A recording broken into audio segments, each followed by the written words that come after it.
If you've been following along in this chapter, there's been several videos that kind of talk about little pieces of camera raw in isolation.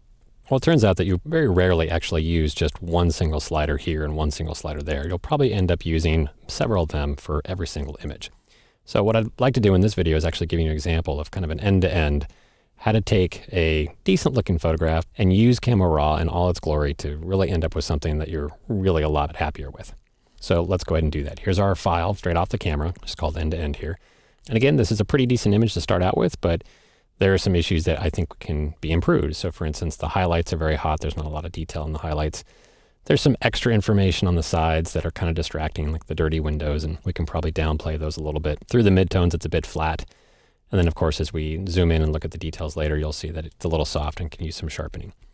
So let's begin by kind of doing an end-to-end workflow. So the first thing we would do is actually make sure we get the crop right. So I'm going to press the letter C for the crop tool, and I want a 4:6 ratio. So I'm going to choose the closest thing, which is 2:3. And we'll go ahead and crop in a little bit tighter on this lovely couple here, and just kind of downplay the doors on either side there, and just kind of put the focus a little bit more on the two of them. Hit return to activate that crop.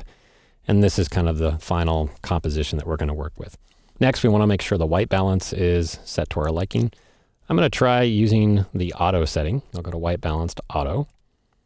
And it's pretty subtle, but I'll show you the before and after by pressing the letter P. There's before, press the letter P again. And it's just a little bit more neutral. You can see it might not show up in the video too well, but the skin tones are a little bit more neutral now. They're not pink or red. Okay, so pretty happy with the white balance now. I'm still seeing a little bit of detail in the highlights that is missing, so I'm going to take the exposure down just slightly, just to make it so it's not so hot. And then I'm going to use that recovery slider, and on this particular image, we're going to crank it all the way. It's a good idea to actually preview before and after every adjustment. That's why learning and using that P shortcut's so handy. So here I just did a recovery change. I can press the letter P. There's before, I can press P again, there's after, and you can see that I'm really starting to bring back some detail. Take a look at the mason jar lemonade glasses here. I'm going to turn the preview back off. There it is before, turn the preview back on, and I'm seeing a lot more detail coming in the glass. The arms here are not as hot. Toggle that on and off again. You can see the detail there is a little bit blown out. By bringing that recovery slider all the way to the right, and I'm really brought in some of that detail back.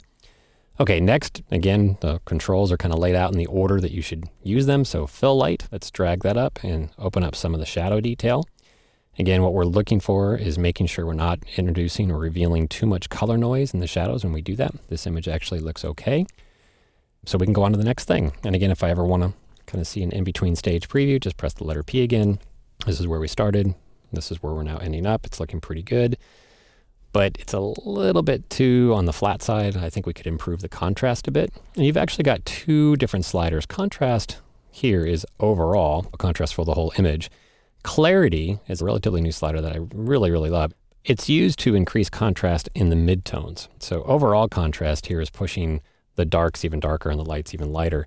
Clarity leaves the absolute dark and absolute lights alone. It just does a midtone contrast adjustment. I'm going to go ahead and play with the clarity slider and drag that up quite a bit, and I'll toggle the preview on and off again. I'm going to take it all the way up to 51 and press the letter P. There's before, press the P again, there's after.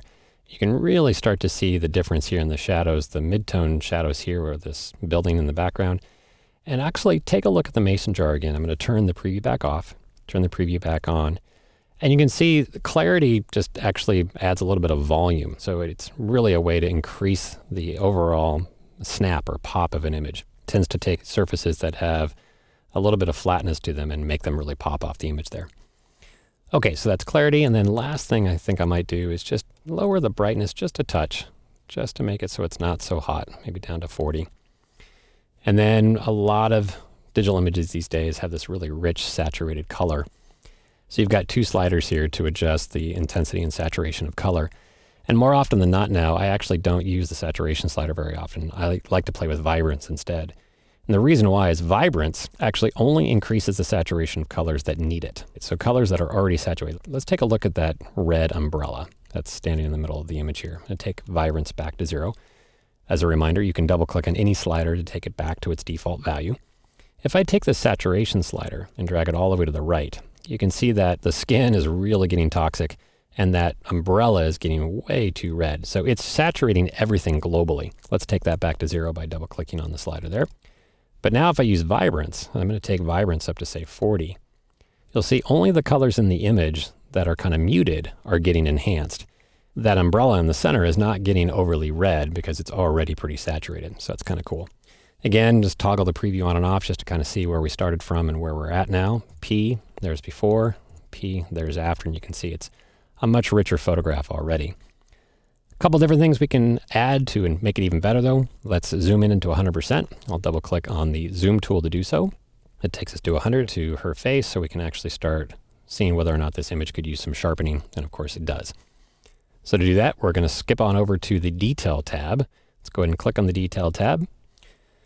And let's quickly add some sharpening to this image. I'm going to take the amount up to about 80. And if you happen to know the number you want, sometimes it's just quicker to type into that field and type the number. Radius we'll leave at 1. The detail, I think the skin texture is getting overly sharpened here, so I'm going to take the detail down to about 20.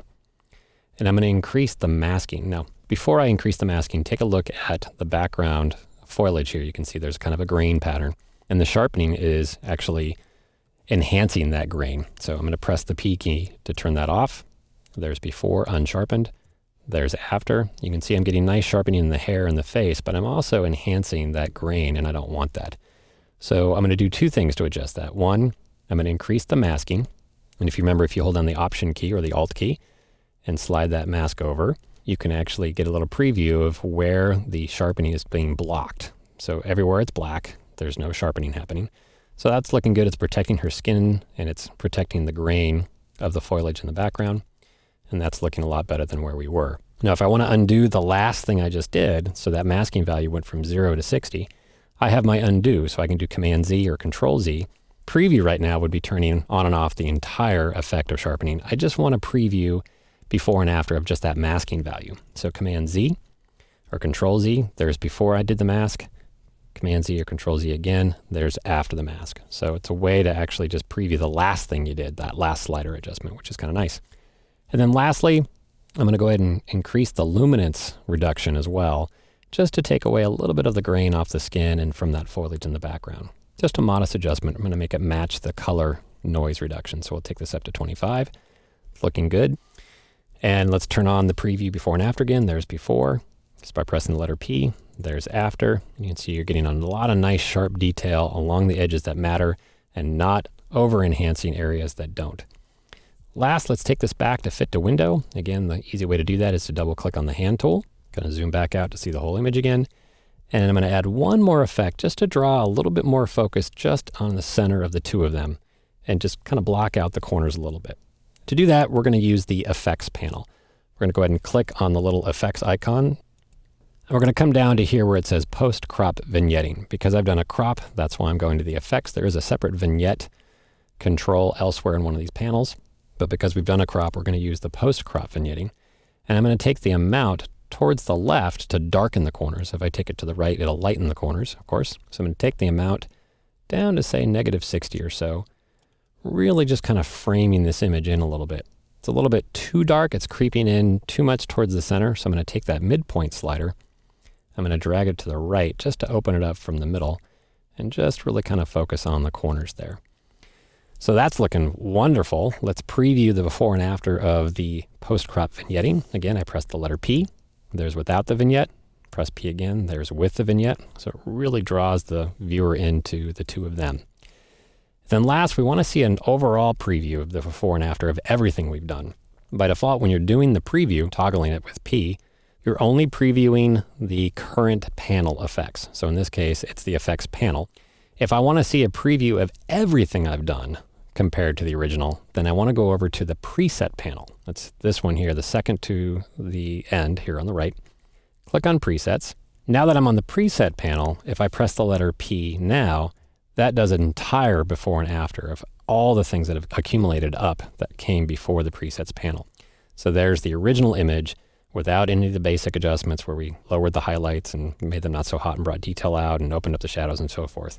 Press the letter P again, and that gives you a true before and after preview. Now that I'm done, I can click the Done button, and I've got a much better looking image, and it's now been updated and bridged to reflect that that's been resolved and edited.